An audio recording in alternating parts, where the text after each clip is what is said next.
David Smith here with yet one more Flipped Classroom math lesson. 3 tips before we start. First, you can adjust the playback speed faster or slower to suit your desire. Second, you can pause the video at any point to jot down questions or catch up with your notes. Third, you can turn on the captions so you can read my words on the screen. Today's video is another lesson in our probability distribution chapter. This time we're going to talk about this thing called expected value. So take a look at our definition.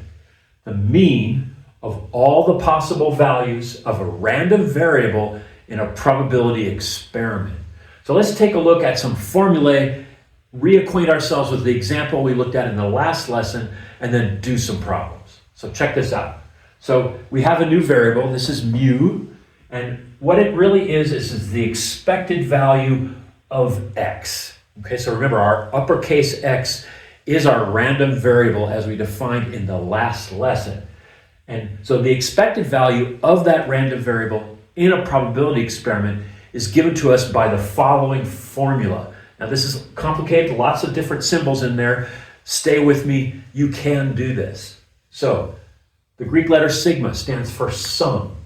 This is the sum of the little x times the probability that big X is little x. So we're going to sum up a bunch of these little equations, these little products. So now don't worry if that's not gelling yet. We're going to do an example and it will come into play. But first, I'd like to reacquaint you with the example we used in the last lesson. Now, if you remember, our experiment in that lesson was to take a die and roll it 3 times and count the number of 6s we got. And so our random variable in that experiment was the number of 6s. So we built out a nice big probability tree to do that calculation, and I want to show you the results of that tree right here. You do have this in your notes. You might want to recopy it in because you're going to need this information for the next step. Okay, random variable x, number of 6s rolled. So we can get no 6s, 1 6, 2 6, or 3 6s. Those are the possible values in this experiment. So the probability of little x, which is little x stands for each individual outcome in the experiment, is as follows. Our tree gave us 125 situations or outcomes where we got no 6s. Our total number of outcomes was 216. That's just 6 times 6 times 6. So 0 6s, 125 over 216. 1 6, we got that 75 out of 216. 2 6s was 15 out of 216. And then 3 6s, that's all dice coming up as a 6, is just 1 out of 216. Now we're going to take a look here. All of these 4 fractions add up to 1 because remember, in any probability experiment, the probabilities of all the outcomes together have to add to 1. All right, so let's figure out an expected value. Here's our formula. Okay, so we did expected value equals that. All right, so what we're trying to find out is if we do this experiment, what is the expected value for the number of 6s that we're going to get? Okay, so I summarized the probabilities for each outcome. Little x equals 0, that's no 6s, 1 6, 2 6, and 3 6. Here are our probabilities. Now let's do this sum. So a sum means what I want to do is add up all of these probabilities, little x, so little x times the probability that it ends up being. So this is the value, and this is the value's probability. So watch this. What we're going to do is we're going to do 0 times 125 over 216. That represents the first term. Little x, 0, probability of 0, 125 over 216.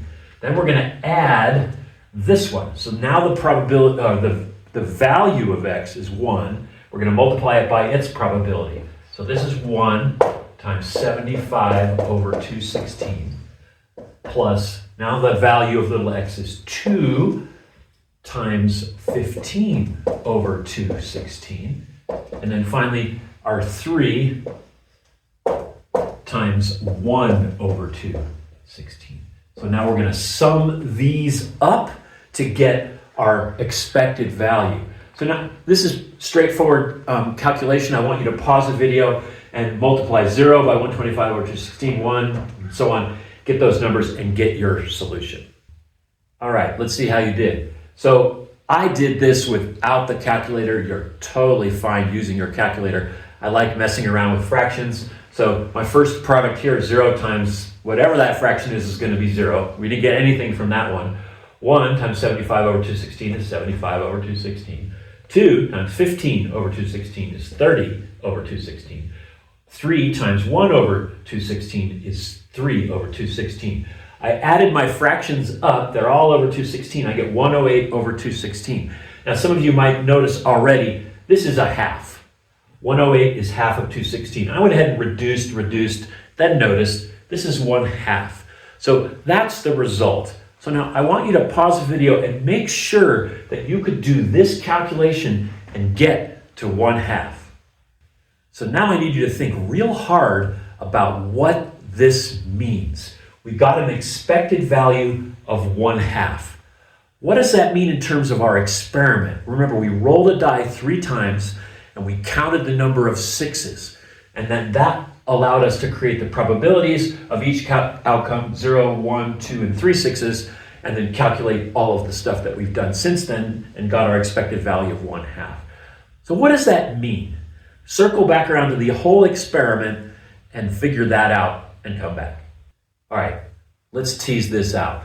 First off, one trial is rolling a die 3 times and counting the number of 6s. And we know we can get 0, 1, 2, or 3 6s in that trial.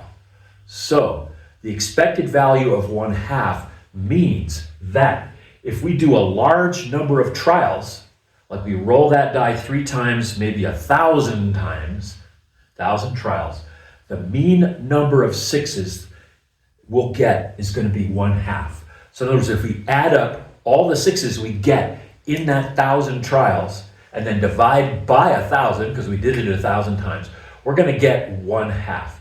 That's what expected value is. Let's take a look at a lottery example to help bring the idea of expected value home. So here's our situation. You go out and buy a lottery ticket. The jackpot is $5 million, so pretty big lottery. Your odds of winning are 1 in 100 million. Okay, so long odds, not a good chance that you'll win. Expected value is going to be the jackpot that you could win times the odds that you would win that. So when we multiply those through, the expected value is just $0.05 or 5 cents. Now, you're never going to win 5 cents. You're either going to lose almost every single time, you're going to lose, but 1 in 100 million times you could win your $5 million. So the expected value is 5 cents. Now, I want you to pause the video, think about that, and then figure out what your expected value would be if you bought 10 lottery tickets. So if you increased your chances by buying 10 instead of 1, you're just going to increase it by 10 times that expected value. So you're going to have an expected value of 5 cents 10 times. So now with 10 tickets, your expected value in this probability experiment would be 50 cents. Now again, you're never going to win 50 cents with this lottery. So just like with a dice roll, you're never going to get half of a 6. So this is the same kind of example. I think money helps you understand how these expected values don't always seem to make sense. Now that you've watched the video, take a moment to jot down extra notes or jot down some questions for our next class. You can also re-watch portions of the video that you didn't get the first time.